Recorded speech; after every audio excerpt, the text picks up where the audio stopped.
اور اہل سنت والجماعت میں رہنا ہے تو بھی آگے بیان میں آئے گا کتنا ضروری ہے یہ عقیدہ کہ وہ مانے، اقرار کرے، کہے زبان سے کہ دمادم مست قلندر صدیق دا میزان کے ایک پلے میں حضرت صدیق اکبر رضی اللہ تعالیٰ عنہ کا ایمان رکھا جائے اور دوسرے پلے میں تمام امت کا اگر ایمان رکھ دیا جائے تو وہ تمام ایمان پہ حضرت صدیق اکبر رضی اللہ تعالیٰ عنہ کا ایمان غالب آئے گا۔ حدیث کو امام ابن عدی نے اپنی کتاب الکامل میں حدیث نمبر 10,108، امام خیسما نے لکھا اپنی کتاب فضائل ابو بکر صدیق صفحہ 133 پر، امام دارقطنی نے اس حدیث کو لیا اپنی کتاب العلل الوردہ کے اندر حدیث نمبر 236، امام بیہقی نے اس کو لکھا شعب الایمان صفحہ نمبر 36، امام غزالی نے احیاء العلوم میں جلد 1 صفحہ نمبر 193، امام ابن عساکر نے اس روایت کو لکھا اپنی کتاب تاریخ دمشق کبیر کے اندر جلد 3 صفحہ نمبر 126۔ اللہ تبارک و تعالیٰ کسی سے بھلائی کا ارادہ فرماتا ہے، کسی سے جب بھلائی کا ارادہ فرماتا ہے تو صرف ایک خصلت اس میں پیدا فرما دیتا ہے اور اسی ایک خصلت کی وجہ سے اللہ تعالیٰ اسے داخل جنت کرتا ہے، وہ ایک خصلت کی بنا پر جنت میں داخل ہو جاتا ہے۔ فرمایا حضور صلی اللہ علیہ وسلم نے، اے ابو بکر یہ 370 کی 70 بھلائی کی خصلتیں تیرے اندر موجود ہے اور پوری امت میں صرف آپ ہی ایسے ہو جس کے اندر یہ 370 خصلتیں موجود ہے، آپ کے علاوہ کوئی ایسا نہیں جس میں یہ 370 خصلتیں موجود ہیں۔ ایسی حدیث روایت جو 80 راویوں سے مروی ہے، مولا علی رضی اللہ تعالیٰ عنہ نے فرمایا، یہ قانون بنایا کہ جو مجھے شیخین سے افضل بتائے گا، یعنی صدیق اکبر اور عمر فاروق اعظم رضی اللہ تعالیٰ عنہ سے افضل بتائے گا، اس کو مفتری کی سزا 80 کوڑے لگواؤں گا۔ بارگاہ میں آئیے امام اعظم ابو حنیفہ رضی اللہ تعالیٰ عنہ وصیت الامام ابی حنیفہ میں فرماتے ہیں، جان لو میرے دوستوں اور شاگرد، رسول اور انبیاء کے بعد جو افضل ہو عالم سے، یہ عالم میں ہے کہ اس کا مرتبہ صدیق اکبر کا، علی ہے اس کے دشمن اور وہ دشمن علی کا ہے، علی ہے اس کے دشمن اور وہ دشمن علی کا ہے، جو دشمن عقل کا دشمن ہوا صدیق اکبر کا۔ الحمدللہ رب العالمین والصلاة والسلام علی سید الانبیاء والمرسلین، اما بعد فاعوذ باللہ من الشیطان الرجیم، بسم اللہ الرحمن الرحیم، اللہم صلی علی سیدنا و مولانا محمد وعلی آل سیدنا و مولانا محمد وبارک وسلم، صلاۃ و سلام علیکہ یا رسول اللہ صلی اللہ تعالی علیہ وآلہ وصحبہ وبارک وسلم۔ آج کا ہمارا موضوع ہے افضلیت صدیق اکبر رضی اللہ تعالی عنہ۔ تو یاد رہے کہ حضرت ابو بکر صدیق رضی اللہ تعالیٰ عنہ تمام امتوں میں، حضور کی امت اور دیگر انبیاء کرام کی امت، تمام امتوں میں حضرت آدم علیہ السلام سے لے کر اب تک تمام امتوں میں سب سے افضل، سب سے بڑے مرتبے والے بعد الانبیاء والرسول، نبیوں اور رسولوں کے بعد سب سے افضل حضرت صدیق اکبر رضی اللہ تعالیٰ عنہ کی ذات ہے۔ اور یہ عقیدہ اجماعی عقیدہ ہے، یہ عقیدہ جو ہے وہ متفق عقیدہ ہے، اس کے اوپر تمام صحابہ کرام متفق ہے، متحد ہے، تمام صحابہ، تمام تابعین، تمام تبع تابعین، تمام مجتہدین اور تمام علماء اہل سنت آج تک اب تک یہ عقیدے کے اندر بگاڑ پیدا کرنے کی کوششیں کی جا رہی ہے۔ معاذ اللہ، کوئی کہتا ہے دمادم مست قلندر علی دا پہلا نمبر، اور کوئی کہتا ہے ہم مولائی ہے، کئی لوگ ایسے جو منہاجی ہے، کئی لوگ ایسے جو رافضی ہے، ایک تفضیلی فرقہ ہے۔ اور یہ سب ہونا ہی تھا کیونکہ حضور پرنور صلی اللہ علیہ وآلہ وسلم نے فرمایا، حضرت عبداللہ ابن عمر رضی اللہ تعالیٰ عنہ سے روایت ہے، حضور صلی اللہ علیہ وسلم نے فرمایا، قوم بنی اسرائیل یعنی حضرت موسیٰ علی نبینا علیہ السلام کی قوم 72 فرقوں میں بٹی، 72 فرقوں میں بٹ گئی، اور میری امت 73 فرقوں میں بٹے گی۔ فرمایا کلہم فی النار، سب کے سب جہنمی، سوائے ایک کے. ایک فرقہ ایسا ہے جو جنتی ہے، اور دیگر روایت میں آیا ایک پوری جماعت ہے جو جنتی ہے، اس کے علاوہ کلہم فی النار، تمام فرقے جہنمی. صحابہ کرام علیہم الرضوان نے عرض کیا رسول اللہ صلی اللہ علیہ وسلم وہ ایک فرقہ کون سا ہے جو جنتی ہے؟ یعنی جنتی جماعت کی، جنتی فرقے کی پہچان صحابہ کرام نے پوچھی. حضور صلی اللہ علیہ وسلم نے فرمایا جس پر میں اور میرے صحابہ ہے.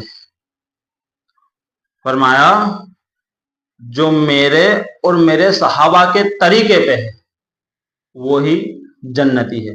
تو الحمدللہ صحابہ کرام کے عقائد دیکھنا پڑیں گے حدیث میں کیا ہے.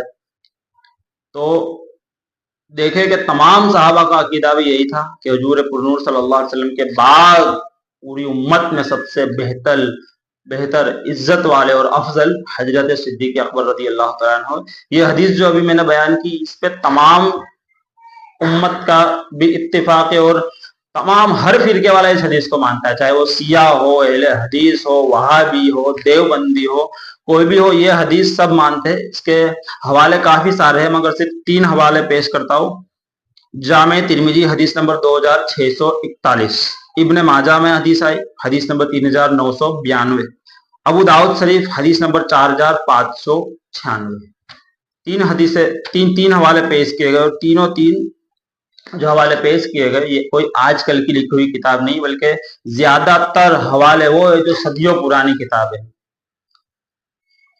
تو یاد رہے کہ افضلیت کا جو مسئلہ ہے وہ اس میں صدیق اکبر رضی اللہ تعالیٰ عنہ افضل ہے، اور جو یہ عقیدے سے نکلا وہ باقی کے جو 72 فرقے بچے انہی میں چلا گیا. کلہم فی النار، اس میں اس کا داخلہ ہو گیا. اگر سنی رہنا ہے اور اہل سنت والجماعت میں رہنا ہے تو بھی آگے بیان میں آئے گا کتنا ضروری ہے یہ عقیدہ کہ وہ مانے، اقرار کرے، کہے زبان سے کہ دمادم مست قلندر صدیق دا پہلا نمبر. حضرت صدیق اکبر رضی اللہ تعالیٰ عنہ تمام امت میں سب سے افضل ہے. آئیے اس کا حوالہ سب سے پہلے، اور سب سے معتبر کتاب قرآن مجید فرقان حمید جو اللہ تعالیٰ کا فرمان ہے. تو اللہ ہی سے پوچھ رہے تھے کہ یا اللہ تیری بارگاہ میں سب سے عزت والا، اس امت میں سب سے مقرب کون ہے؟ اللہ تبارک تعالیٰ ارشاد فرماتا ہے پارہ 26 سورۃ الحجرات آیت نمبر 13 میں اللہ تبارک تعالیٰ نے فرمایا ان اکرمکم عند اللہ اتقاکم، یعنی اللہ کے نزدیک سب سے بڑا پرہیزگار جو ہے وہ عزت والا ہے. فرمایا ان اکرمکم عند اللہ اتقاکم، اللہ کے نزدیک سب سے زیادہ اکرم، عزت والا وہ ہے جو پرہیزگار ہے، متقی ہے، اللہ سے ڈرنے والا ہے. اب آگے جب ہم قرآن مجید پڑھتے ہیں تو سورۃ اللیل آیت نمبر 13 میں اللہ تبارک و تعالیٰ خود فرماتا ہے جو اس امت کا سب سے بڑا متقی ہے اس کے بارے میں فرمایا وَسَيُجَنَّبُهَا الْأَتْقَى، وہ جو سب سے بڑا پرہیزگار ہے، جو سب سے بڑا متقی ہے. اس آیت میں فرمایا گیا جو سب سے بڑا متقی، اور جو قرآن کی جو آیت کو جو سمجھاتے ہیں انہیں مفسرین کہتے ہیں. تمام مفسرین اب تک کے تمام مفسرین کا اجماع ہے، سب اس بات پر متفق ہے کہ یہ آیت حضرت صدیق اکبر رضی اللہ تعالیٰ عنہ کے حق میں نازل ہے. حضرت صدیق اکبر رضی اللہ تعالیٰ عنہ کے بارے میں فرمایا گیا وَسَيُجَنَّبُهَا الْأَتْقَى، اور سب سے بڑا پرہیزگار. اتقا کے لقب سے یاد کیا گیا صدیق اکبر کو. اس آیت سے پتا چلا کہ سب سے بڑے پرہیزگار جو اس امت میں ہے وہ حضرت سیدنا صدیق اکبر رضی اللہ تعالیٰ عنہ ہے، اور یہی وجہ ہے اور یہی قرآن پاک کی دلیل ہے کہ سب سے بڑے پرہیزگار صدیق اکبر رضی اللہ تعالیٰ عنہ، اور سب سے بڑے مرتبے والے اس امت میں بھی صدیق اکبر رضی اللہ تعالیٰ عنہ ہے. تو آئیے اب حدیث مبارکہ کی روشنی میں دیکھتے ہیں. لیکن یہ بات یاد رکھے کہ فضیلت الگ سے ہے، افضلیت الگ ہے. فضیلت تو کسی کی بھی ہو سکتی ہے کہ اس میں یہ فضیلت ہے، اس میں وہ فضیلت ہے. اب خود غوث الاعظم دستگیر رضی اللہ تعالیٰ عنہ کی فضیلت دیکھ لیجئے. فضیلت کے تعلق سے، کرامت کے تعلق سے درجنوں کتابیں لکھی گئی حضرت شیخ عبد القادر جیلانی رضی اللہ تعالیٰ عنہ کے بارے میں، اور کئی صحابہ کرام ایسے جن کے ہم نام تک نہیں جانتے. لیکن کیا غوث پاک صحابی سے بڑھ جائے گا؟ نہیں، ہرگز نہیں. متفق علیہ مسئلہ ہے کہ وہ صحابی جو حضور کی بارگاہ میں حاضر ہو کر مسلمان ہوا، حضور کی ایک لمحہ صحبت اٹھائی اور ایمان ہی پر خاتمہ ہوا، وہ صحابی بن گیا۔ اس کا مرتبہ اتنا بڑا ہے کہ غوث پاک، خواجہ غریب نواز، کوئی کتنا بھی بڑا ولی ہو، صحابی کے مرتبے تک ہرگز نہیں پہنچ سکتا۔ سب سے بڑا مرتبہ صحابہ کرام کا ہوتا ہے۔ اب ظاہر سی بات ہے یہ کیٹیگری کرنا ضروری ہے۔ اب جو میرے پیر صاحب ہے وہ اعلیٰ حضرت تک، اعلیٰ حضرت جیسے نہیں ہو سکتے، اعلیٰ حضرت کے مرتبے تک نہیں پہنچ سکتے، اعلیٰ حضرت کا مقام اور مرتبہ الگ ہے۔ اعلیٰ حضرت غوث پاک نہیں بن سکتے، غوث پاک کے مرتبے تک نہیں پہنچ سکتے۔ غوث العظم دستگیر کا مرتبہ اونچا ہے، غوث العظم صحابہ کرام کے مرتبے تک نہیں پہنچ سکتے۔ صحابہ کرام افضل ہے، صحابہ سے افضل نبی پاک صلی اللہ علیہ وسلم اور انبیاء کرام ہیں، اور نبی جو ہے وہ اللہ نہیں ہو سکتے۔ تو یہ مرتبہ جاننا ضروری ہے، اور یہ بات عقائد میں شامل ہے۔ سب سے زیادہ افضل کون، سب سے بڑا مرتبہ کس کا، یہ عقیدہ رکھنا ضروری ہے۔ تو فضیلت الگ شے ہے، افضلیت الگ ہے۔ لوگ وہ حدیثیں لا رہے ہیں جو فضیلت کی ہے، تو اس میں وہ حدیث پاک بالکل بھی نہیں چلے گی، اس میں وہ حدیث پاک چلے گی جو افضلیت کی حدیث پاک ہے۔ افضل کون ہے وہ حدیث دیکھیے، اور افضل وہ ہے جس کا ایمان پختہ، جس کا ایمان مضبوط، جس کا ایمان بڑا، اور کثرت ثواب جس کے پاس ہے وہ افضل ہے۔ اور ایک قرآن پاک کی جو آیت سنی، سب سے بڑا متقی ہے جو افضل ترین ہے۔ تو اب جو روایت پیش کرنے جا رہا ہوں اس کو عبد الواحد بالگرامی رحمۃ اللہ تعالی علیہ اپنی مشہور کتاب سبع سنابل شریف، یہ وہ کتاب ہے، اکثر علماء کرام نے فرمایا کہ یہ کتاب تواتر کے ساتھ یہ قول ہے کہ یہ کتاب سرکار کی بارگاہ میں مقبول ہے۔ جب یہ کتاب لکھی گئی حضور صلی اللہ علیہ وسلم خود خواب میں تشریف لائے، فرمایا کہ تیرا یہ کتاب لکھنا ہم نے اپنی بارگاہ میں قبول فرما لیا ہے۔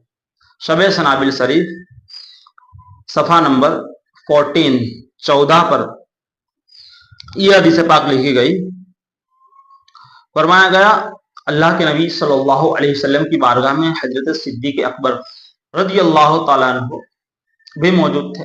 صدیق اکبر رضی اللہ تعالیٰ عنہ نے سوال پوچھا کہ یا رسول اللہ صلی اللہ علیہ وسلم ایمان کیا ہے؟ کیا پوچھا؟ ایمان کیا ہے؟ حضور صلی اللہ علیہ وسلم نے فرمایا ایمان کے 70 درجے ہیں، 70 درجے ہیں ایمان کے۔ تو حضرت صدیق اکبر رضی اللہ تعالیٰ نے عرض کی کہ یا رسول اللہ صلی اللہ علیہ وسلم ایمان کا پہلا درجہ کیا ہے؟ صرف پہلا درجہ بتا دیجیے۔ حضور صلی اللہ علیہ وسلم نے فرمایا، اور صدیق اکبر مجلس سے اٹھے اور تشریف لے گئے، چلے گئے۔ دوسرے دن پھر حاضر ہوئے، پھر پوچھنے لگے یا رسول اللہ صلی اللہ علیہ وسلم ایمان کا دوسرا درجہ کیا ہے؟ صحابہ کرام بھی موجود ہوتے تھے، پوچھتے گئے دوسرا درجہ، تیسرا درجہ، چوتھا درجہ، یہاں تک کہ جب 70واں درجہ پوچھا کہ یا رسول اللہ صلی اللہ علیہ وسلم ایمان کا آخری درجہ کیا ہے؟ اب صحابہ کرام نے پوچھا، اب صحابہ کرام نے عرض کی کہ حضرت صدیق اکبر رضی اللہ عنہ سے عرض کی کہ آپ چاہتے تو ایک ہی ساتھ 70 درجے پوچھ لیتے، اور یا رسول اللہ صلی اللہ علیہ وسلم آپ چاہتے تو 70 درجے ایک ہی مجلس میں آپ بتا دیتے۔ تو حضور صلی اللہ علیہ وسلم نے فرمایا لوگوں، یہ ایک درجہ جب پوچھ کے جاتے تھے اور جب دوسرے دن آتے تھے تو اس درجے پر فائز ہو کر آتے تھے، جب تیسرا درجہ پوچھا تیسرے درجے پر فائز ہو کے آئے، اور یہاں تک کہ گواہ ہو جاؤ حضرت صدیق اکبر ایمان کے 70 درجوں پہ فائز ہو چکے ہیں۔ یہ صدیق اکبر رضی اللہ تعالیٰ عنہ کی فضیلت ہے، یہ آپ کی افضلیت ہے۔ اس حدیث کو غوث العظم دستگیر رضی اللہ تعالیٰ عنہ کے فیض یافتہ اور آپ کے شاگرد شہاب الدین سہروردی رحمۃ اللہ تعالی علیہ اپنی کتاب عوارف المعارف میں لکھتے ہیں، اور اس کتاب کے بھی تعلق سے نظام الدین اولیاء رحمۃ اللہ تعالی علیہ فرماتے ہیں کہ جس نے عوارف المعارف نہیں پڑھی وہ ہمارے نزدیک صوفی ہو ہی نہیں سکتا۔ اس کتاب میں اس روایت کو نقل کیا گیا، اور خود حضرت عمر فاروق اعظم رضی اللہ تعالیٰ عنہ جو اسلام کے دوسرے خلیفہ ہے اور آپ کا مرتبہ روز روشن کی طرح اجاگر ہے، آپ سے روایت ہے، فرماتے حضور پاک صلی اللہ علیہ وسلم نے فرمایا میزان کے ایک پلے میں ایک پلے میں حضرت صدیق اکبر رضی اللہ تعالیٰ عنہ کا ایمان رکھا جائے اور دوسرے پلے میں تمام امت کا اگر ایمان رکھ دیا جائے تو وہ تمام ایمان پہ حضرت صدیق اکبر رضی اللہ تعالیٰ عنہ کا ایمان غالب آئے گا. حضرت صدیق رضی اللہ تعالیٰ عنہ کا ایمان تمام کے ایمان پہ وزنی اور غالب ہوگا. اب جو دوسرا پلہ ہے آپ دیکھیے اس میں غوث اعظم رضی اللہ تعالیٰ عنہ کا ایمان ہے, مولا علی کا ایمان ہے, فاروق اعظم رضی اللہ تعالیٰ عنہ کا ایمان ہے, پوری امت میں اور قیامت تک جتنی امت ہوگی سب کا ایمان ایک پلے میں. دوسرے پلے میں حضرت صدیق اکبر رضی اللہ تعالیٰ عنہ کا ایمان اور سب پہ حضرت صدیق اکبر رضی اللہ تعالیٰ عنہ کا ایمان غالب ہے. یہ افضلیت کا معیار ہے. اس حدیث کو امام ابن عدی نے اپنی کتاب الکامل میں حدیث نمبر 10,108, امام خیسما نے لکھا اپنی کتاب فضائل ابو بکر صدیق صفحہ 133 پر, امام دارقطنی نے اس حدیث کو لیا اپنی کتاب العلل الوردہ کے اندر حدیث نمبر 236, امام بیہقی نے اس کو لکھا شعب الایمان صفحہ نمبر 36, امام غزالی نے احیاء العلوم میں جلد 1 صفحہ نمبر 193, امام ابن عساکر نے اس روایت کو لکھا اپنی کتاب تاریخ دمشق کبیر کے اندر جلد 3 صفحہ نمبر 126, حضرت امام للکائی نے اپنی کتاب شرح اعتقاد اہل السنہ والجماعہ حدیث نمبر 2432, امام جلال الدین سیوطی شافعی رحمۃ اللہ تعالی علیہ نے اپنی کتاب تاریخ الخلفاء صفحہ 139 پر لکھا. اس بنیاد پر صدیق اکبر رضی اللہ تعالیٰ عنہ تمام امتوں میں نبی کے بعد سب سے افضل ہے. آئیے اور دوسری حدیث سنتے ہیں کہ عیاض ابن سلمہ رضی اللہ تعالیٰ عنہ سے روایت ہے. اب یہ روایت سننے سے پہلے غار ثور کا واقعہ دیکھیے, ہجرت کا واقعہ دیکھیے. جب حضور صلی اللہ تعالیٰ علیہ وآلہ وسلم ہجرت کر کے صدیق اکبر رضی اللہ تعالیٰ عنہ کو ساتھ لے کر مدینے کی طرف ہجرت فرما رہے, اور وہ ایسا دور تھا کہ جب کفار کا ظلم و ستم مکہ والوں پر حد سے زیادہ بڑھا, تو اللہ کی طرف سے حکم ہوا کہ آپ ہجرت فرمائیے مدینے کی طرف. یہاں پر کفار مسلمانوں کے جان کے دشمن بنے ہوئے ہیں. مسلمان تمام اپنا گھر بار رشتہ دار سب کو چھوڑ کے سب مسلمان چل پڑے مکے کی جانب. اب سب چلے گئے, آخر میں حضور صلی اللہ علیہ وسلم کو ہجرت کا حکم ہوا. ہجرت میں صدیق اکبر رضی اللہ تعالیٰ عنہ آپ کے ساتھ چل دیے. اب جو راستہ تھا اس راستے سے آپ لوگ مدینے کی طرف نہیں جا سکتے تھے, خدشہ تھا کہ وہاں بھی کفار راستے میں آئیں گے اور آپ کی جان کے در پہ تھے کفار. تو ایک وہ راستہ پسند کیا گیا جو پہاڑیوں والا تھا. مین راستہ چھوڑ کے دوسرے راستے سے جانا ہوا, اور وہ راستہ اتنا ڈینجرس تھا, اوبڑ کھابڑ راستہ تھا, جس کی وجہ سے راستے میں کافی تکالیف پیش آئی. حضور صلی اللہ علیہ وسلم کی نالین مبارک شق ہو گئی, حضور نے نالین کو الگ کر دیا, حضور کے پاؤں زخمی ہو گئے. صدیق اکبر رضی اللہ تعالیٰ عنہ کے پیر مبارک میں بھی نالین نہیں تھی, لیکن آپ نے فرمایا کہ حضور آپ کا عشق وہ تھا کہ آپ حضور کی تکلیف کو برداشت نہیں کر سکتے تھے. فرمایا گیا کہ عرض کی کہ یا رسول اللہ آپ میرے دوست پر تشریف لے آئیے, آپ میرے کاندھے مبارک پر تشریف لے آئیے. حضور صلی اللہ علیہ وسلم نے توقف نہیں فرمایا اور فوراً آپ ابو بکر صدیق رضی اللہ تعالیٰ عنہ کے کاندھے پہ سوار ہو گئے. ابو بکر صدیق اب آپ کو لے کر اوپر کی طرف پہاڑی کی طرف چل رہے ہیں.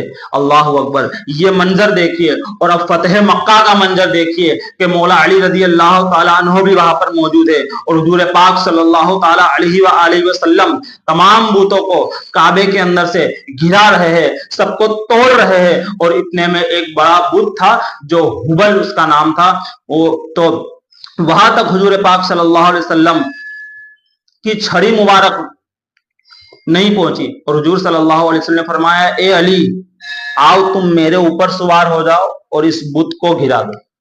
مولا علی رضی اللہ تعالیٰ عنہ نے فرمایا, مولا علی رضی اللہ تعالیٰ نے عرض کی یا رسول اللہ صلی اللہ علیہ وسلم میں آپ کا غلام ہوں, آپ کا امتی ہوں, آپ کے اوپر کیسے آ سکتا ہوں؟ یا رسول اللہ آپ میرے اوپر تشریف لائیے اور آپ میرے کاندھے پر سوار ہو کے اس کو گھرائیے.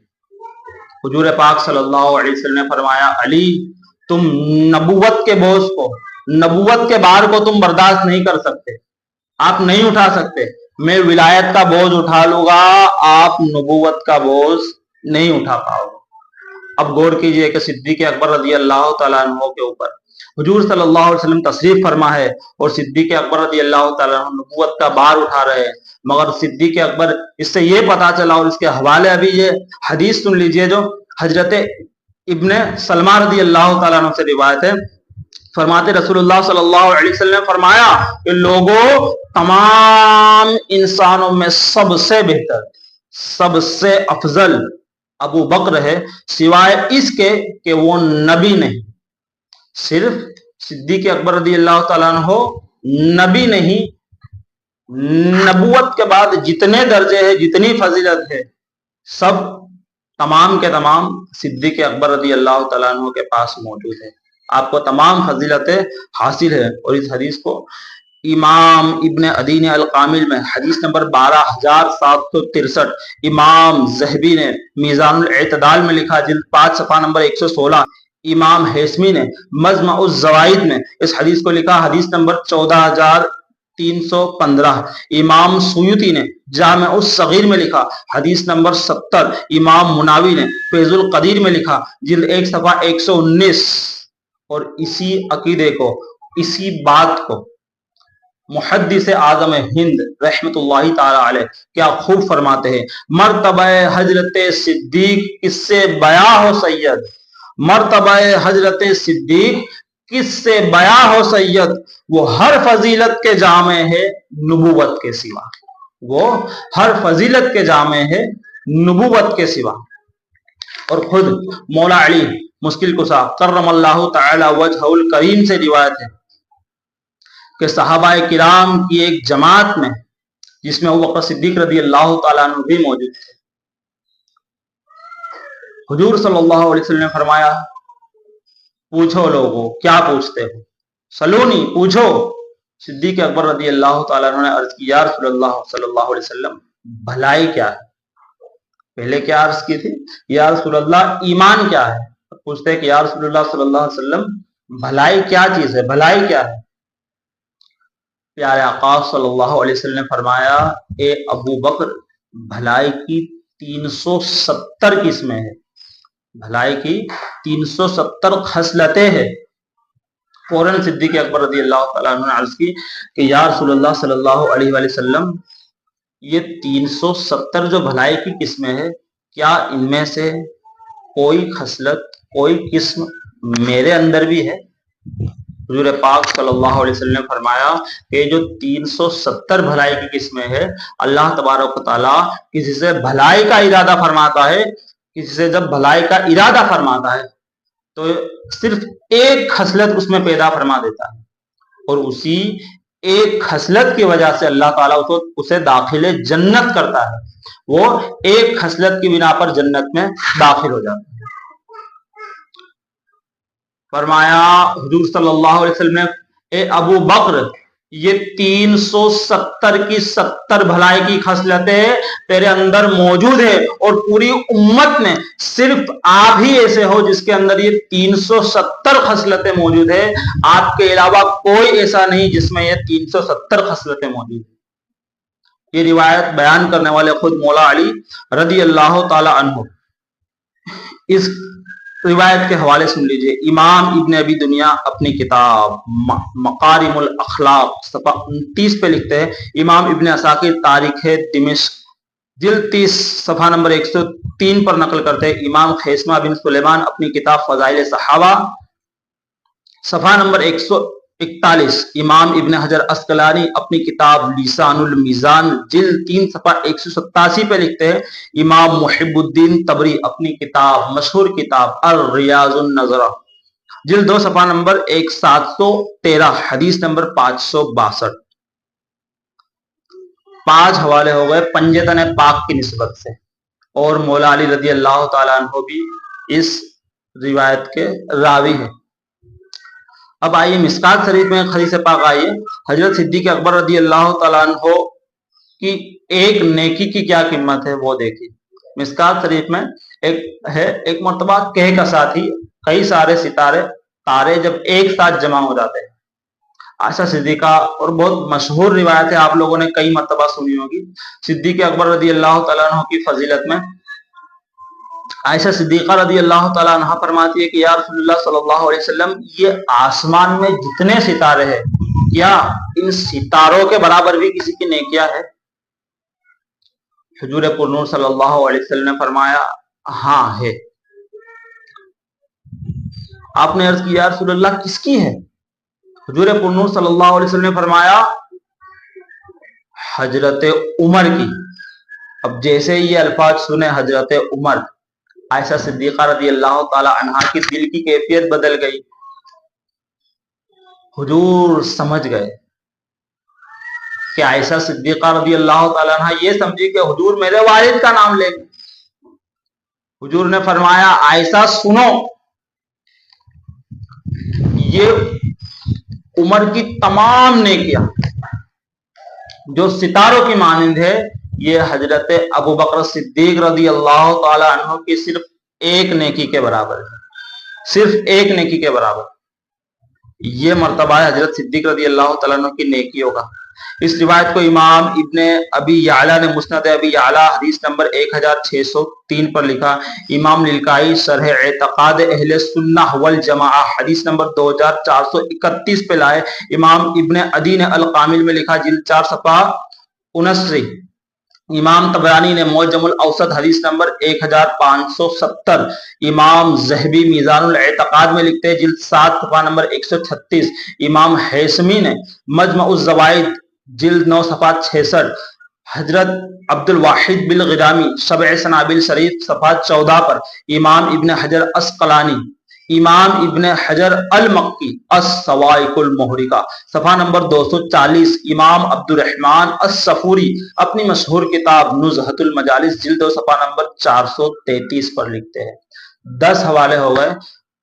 تو یہ جب قول عائشہ صدیقہ رضی اللہ تعالی عنہا سے روایت ہو کے آگے پہنچا حضرت عمر بن خطاب رضی اللہ تعالی عنہ تک، تو اب حضرت عمر رضی اللہ تعالی عنہ کا ریئیکشن دیکھیے۔ آپ نے کیا فرمایا؟ فرماتے ہیں خاص حضرت عمر رضی اللہ تعالیٰ عنہ جن کے تعلق سے حضور نے فرمایا میرے بعد اگر کوئی نبی ہوتا تو وہ عمر ہوتا۔ یہ حضرت عمر رضی اللہ تعالیٰ عنہ کا مرتبہ ہے۔ حضرت عمر رضی اللہ تعالیٰ عنہ خود فرماتے ہیں کہ کاش میں عمر نہ ہوتا بلکہ ابو بکر کے سینے کا ایک بال ہوتا۔ اس کے بھی حوالے سن لیجئے، نزہۃ المجالس میں علامہ صفوری رحمۃ اللہ تعالی علیہ اور جلال الدین سیوطی شافعی رحمۃ اللہ تعالی علیہ تاریخ الخلفاء صفحہ نمبر 39 پر لکھتے ہیں۔ یہ مرتبہ ہے حضرت صدیق اکبر رضی اللہ تعالی عنہ کا، یہ آپ کی افضلیت ہے۔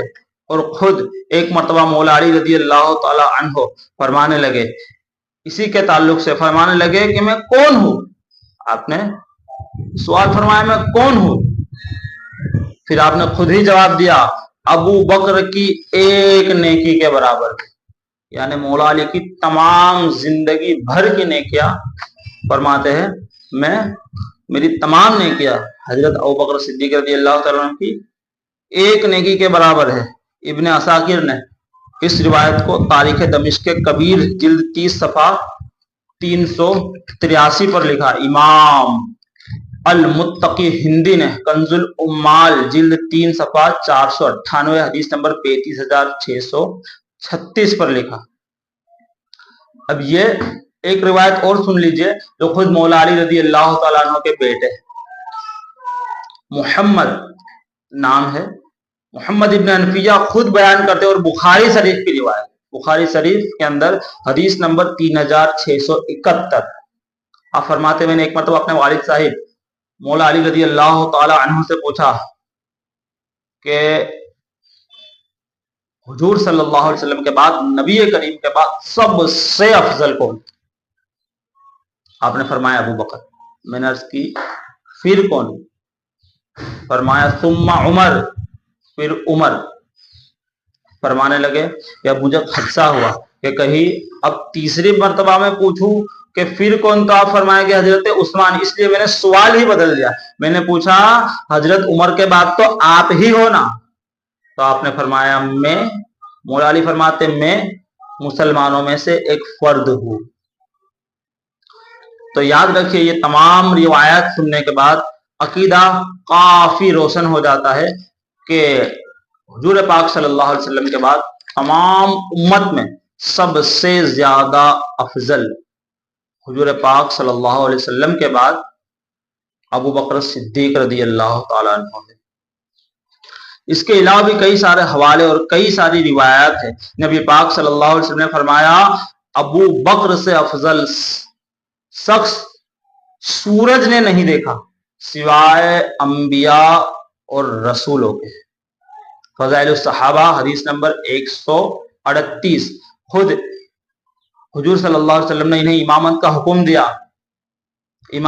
حکم دیا، بخاری شریف حدیث نمبر 687، کہ حضور صلی اللہ علیہ وسلم کی حیات میں حضور زندہ ہے، باقاعدہ حیات ہے اور ابھی بھی حیات ہے، لیکن اس وقت باقاعدہ ظاہری حیات کے ساتھ تھے حضور صلی اللہ علیہ وسلم۔ اس میں ابو بکر صدیق رضی اللہ تعالیٰ عنہ نے 17 نمازوں کی امامت فرمائی، اور حضور نے فرمایا کسی کو زیب نہیں دیتا کہ ابو بکر کے ہوتے ہوئے کوئی جماعت کرائے۔ یہ حدیث ترمذی شریف حدیث نمبر 3673۔ رسول اللہ صلی اللہ علیہ وسلم نے فرمایا میں کسی کو اپنا خلیل بناتا تو وہ ابو بکر کو بناتا۔ بخاری شریف حدیث نمبر 466۔ اور حضور صلی اللہ علیہ وسلم نے فرمایا کہ مردوں میں ابو بکر مجھے سب سے زیادہ محبوب ہے۔ حضور صلی اللہ علیہ وسلم سب سے زیادہ محبت فرماتے تھے، سب سے زیادہ جس سے پیار فرماتے تھے وہ کون تھے؟ حضور نے فرمایا ابو بکر صدیق، ابن ماجہ کی حدیث ہے، حدیث نمبر 106۔ یہی احادیث بیان کرتی ہے کہ ابو بکر صدیق رضی اللہ تعالیٰ عنہ تمام امتوں نبیوں کے بعد سب سے افضل ہے۔ اب ایک روایت سنیے، مولا علی رضی اللہ تعالیٰ عنہ نے ایک قانون بنایا تھا، اور یہ حدیث متواتر ہے۔ متواتر اسے کہتے ہیں جو اتنے صحابہ سے اور اتنی مشہور ہو چکی ہو کہ اب اس کا انکار ممکن نہ ہو اور یہ سوچا نہ جا سکے کہ یہ بات جھوٹ ہوگی۔ ایسی حدیث روایت جو 80 راویوں سے مروی ہے۔ مولا علی رضی اللہ تعالیٰ عنہ نے فرمایا یہ قانون بنایا کہ جو مجھے شیخین سے افضل بتائے گا، یعنی صدیق اکبر اور عمر فاروق اعظم رضی اللہ تعالیٰ عنہ سے افضل بتائے گا، اس کو مفتری کی سزا 80 کوڑے لگواؤں گا، 80 کوڑے لگواؤں گا۔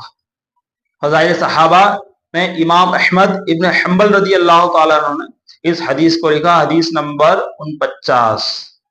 اور جب یہ اعلان ہو گیا، یہ قانون بن گیا، اس کے بعد سے لے کے اب تک اجماع چلا رہا ہے، اتفاق ہے کہ شیخین سب سے افضل ہے۔ شیخین یعنی حضرت صدیق اکبر رضی اللہ تعالیٰ عنہ، پھر ان کے بعد عمر فاروق اعظم رضی اللہ تعالیٰ عنہ۔ اور جب آپ نے یہ اعلان کیا کہ اس کو 80 کوڑے لگواؤ گا، یہ سزا آپ کے اعلان کے بعد کسی کو نہیں دی گئی، کسی کو یہ سزا نہیں ملی۔ اس سے پتا چلا کہ سب اس عقیدے پہ جمع ہو چکے تھے، سب کا اجماع ہو چکا تھا کہ تمام صحابہ کرام کے اندر سب سے افضل ذات صدیق اکبر رضی اللہ تعالی عنہ کی ہے۔ اور امام اعظم ابو حنیفہ رضی اللہ تعالی عنہ، سٹاپ کر دو۔ زیادہ تر روایتیں وہی بیان ہو رہی ہے جو مولا علی خود بیان فرماتے ہیں۔ ایک اور مولا علی رضی اللہ تعالیٰ عنہ کی روایت سنیے، رسول اللہ صلی اللہ علیہ وسلم نے فرمایا، اس حدیث کو روایت کرنے والے مولا علی مشکل کشا شیر خدا رضی اللہ تعالیٰ عنہ ہے، جو ہمارے امام ہے، جو ہمیں جان سے زیادہ پیارے ہیں۔ ہم سنی ہے، اور سنی وہ ہے جو مولا علی کو بھی مانے اور مولا علی کی بھی مانے۔ سنی وہ ہے جو مولا علی کو بھی مانے اور مولا علی کا عقیدہ کیا ہے، مولا علی کیا فرما رہے ہیں وہ بھی مانے۔ آج کئی لوگ جو نکل گئے ہیں، ہم مولائی ہے، ہم مولا علی والے ہیں، مرنے کے بعد پتا چلے گا مولائی کون ہے اور مولا والا کون ہے۔ تو مولا علی کا عقیدہ کیا وہ بھی تو پڑھو۔ مولائی ہے، مولائی ہے، حالانکہ صدیق اکبر رضی اللہ تعالیٰ عنہ وہ ہے کہ جو مولا علی کو لے کر آئے گا, جو مولا علی سے محبت رکھ کے آئے گا, اسی کو شفاعت نصیب ہوگی صدیق اکبر کی, اسی کو آپ بخشوائے گے. اور مولا علی رضی اللہ تعالیٰ عنہ کا یہ ہے کہ جو صدیق اکبر سے محبت کرے گا, خود مولا علی رضی اللہ تعالیٰ عنہ اسی کو بخشوائیں گے. تو یہ اہل سنت والجماعت کا عقیدہ ہے. مولا علی کی بھی مانو اور مولا علی کو بھی مانو. ہم مولائی ہے, ہم علی والے ہیں, ہم اہل بیت والے ہیں. ارے اہل سنت کا عقیدہ تو سمجھو کہ سنیوں کے سب سے بڑے امام مولا علی رضی اللہ تعالیٰ عنہ. اہل سنت کے عقائد وہ ہے جو مولا علی رضی اللہ تعالیٰ عنہ کے عقائد تھے. تو خود مولا علی رضی اللہ تعالیٰ عنہ روایت کرتے, رسول اللہ صلی اللہ علیہ وسلم نے فرمایا, اے ابو بکر, میری امت میں واحد تم ایسے ہو, اکیلے تم ایسے ہو کہ میرے مبعوث کیے جانے کے بعد سے لے کر قیامت تک جتنے لوگ نے کیا کرے گے سب کے برابر تمہیں ثواب دیا جائے گا. اس حدیث کو روایت کرنے والے امام احمد, اس حدیث کو روایت کرنے والے مولا علی, اور اس کو نقل کس نے کیا, امام احمد ابن حنبل نے اپنی کتاب فضائل الصحابہ حدیث نمبر 690. امام دہلوی نے مسند الفردوس میں لکھا حدیث نمبر 8270. خطیب بغدادی نے جلد 5 اپنی کتاب تاریخ بغداد میں جلد 5 صفحہ نمبر 424. امام جلال الدین سیوطی نے جامع الکبیر جلد 1 صفحہ 942 پر لکھا. اور امام طحاوی فرماتے اپنی کتاب عقائد الطحاویہ کے اندر, یہ عقیدہ بھی ذہن نشین رکھے کہ امام طحاوی فرماتے کہ افضل تھے اس لیے آپ کو پہلے خلافت ملی. افضلیت کے اعتبار سے خلافت ہے, یہ نہیں ہے کہ آپ کو پہلے خلافت دی گئی, آپ پہلے خلیفہ ہے اس لیے آپ افضل تھے, یہ نہیں ہے, بلکہ آپ افضل تھے اس لیے پہلے خلیفہ بنے. ہم نے قرآن پاک کی آیات سنی, ہم نے احادیث مبارکہ سنی, مولا علی رضی اللہ تعالیٰ عنہ کے اقوال سنے. اب ہمارے امام اعظم ابو حنیفہ, امام مشرقین والمغربین, جس کے اوپر ہماری فقہ ٹکی ہوئی ہے, جس کے طریقہ کار کے مطابق کروڑوں لوگ نماز ادا کرتے ہیں, وہ امام کی بارگاہ میں آئیے. امام اعظم ابو حنیفہ رضی اللہ تعالیٰ عنہ وصیت الامام ابی حنیفہ میں فرماتے ہیں, جان لو میرے دوستو اور شاگردو, اہل سنت والجماعت کی 12 شرطیں ہیں. 12 شرطیں بیان کرتے ہیں. جو ان 12 شرطوں کو مانے گا وہی سنی ہے, وہی اہل سنت میں داخل ہے, اور جو ان کو نہیں مانے گا وہ سنیت سے نکل گیا. اہل سنت میں رہنے کے لیے یہ شرائط ہے. اس میں سے آپ 5ویں شرط بیان کرتے ہیں, کہتے ہیں کہ اقرار کرو. وہ کہے کہ ہم اقرار کرتے ہیں کہ رسول اللہ صلی اللہ علیہ وسلم کے بعد امت میں سب سے افضل ابو بکر صدیق رضی اللہ تعالیٰ عنہ ہے, ثم عمر, ثم عثمان, ثم علی, پھر ان کے بعد ثم عمر یعنی پھر عمر, پھر عثمان, اور پھر مولا علی رضی اللہ تعالیٰ عنہ. جس کا عقیدہ بگڑ گیا ہے وہ کلہم فی النار, 73 فرقے جو سرکار نے بتایا کہ اس میں سے 72 جہنمی ہیں, تو وہ جہنمی فرقوں میں چلے گیا ہے. تو ہمیں چاہیے کہ اپنا عقیدہ سدھارے اور اپنے آپ کو منہازی, طاہر القادری والا, تفضیلی, سیوں کے زمرے میں شامل کرنے سے اپنے آپ کو بچائے. اور کیا بن کے رہنا پڑے گا, اگر جنتی ہونا ہے اور مولا علی کے ساتھ اگر جنت میں جانا ہے تو اعلیٰ حضرت فرماتے سیدھی سڑک یہ شہر شفاعت نگر کی ہے. سنیت میں آ جاؤ سیدھے انشاءاللہ تعالی جنتی. بیان ہو کس زبان سے مرتبہ صدیق اکبر کا کہ یار غار محبوب خدا, صدیق اکبر کا رسول اور انبیاء کے بعد جو افضل ہو عالم سے, یہ عالم میں ہے کس کا مرتبہ, صدیق اکبر کا. علی ہے اس کے دشمن, اور وہ دشمن علی کا ہے. علی ہے اس کے دشمن, اور وہ دشمن علی کا ہے. جو دشمن عقل کا دشمن ہوا صدیق اکبر کا. تو مولائیت کے فرقے سے، شیعوں کے فرقے سے، تفضیلیت کے فرقے سے باہر آئیے اور اہل سنت والجماعت میں شامل ہو جائیے۔ یہ نہ کہے کہ میں سنی ہوں، اپنے آپ کو سنی بھی کہتے ہیں اور عقائد اہل سنت والے نہیں ہیں۔ ایسا ہی ہوا کہ کوئی زندگی بھر نمازیں پڑھے، ٹوپی پہنے، داڑھی رکھے، نام مسلمانوں والا رکھ لے اور معاذ اللہ وہ شرک بھی کرے، اگر وہ دوسرے کو کسی کو معبود بھی مانے تو وہ مسلمان نہیں رہے گا، بھلے وہ اپنے آپ کو مسلمان کہتا ہے۔ تو یہی قاعدہ سنیت کے لیے ہے۔ اس ویڈیو کو زیادہ سے زیادہ لوگوں تک شیئر کریں۔ جزاک اللہ خیرہ۔ السلام علیکم ورحمۃ اللہ وبرکاتہ۔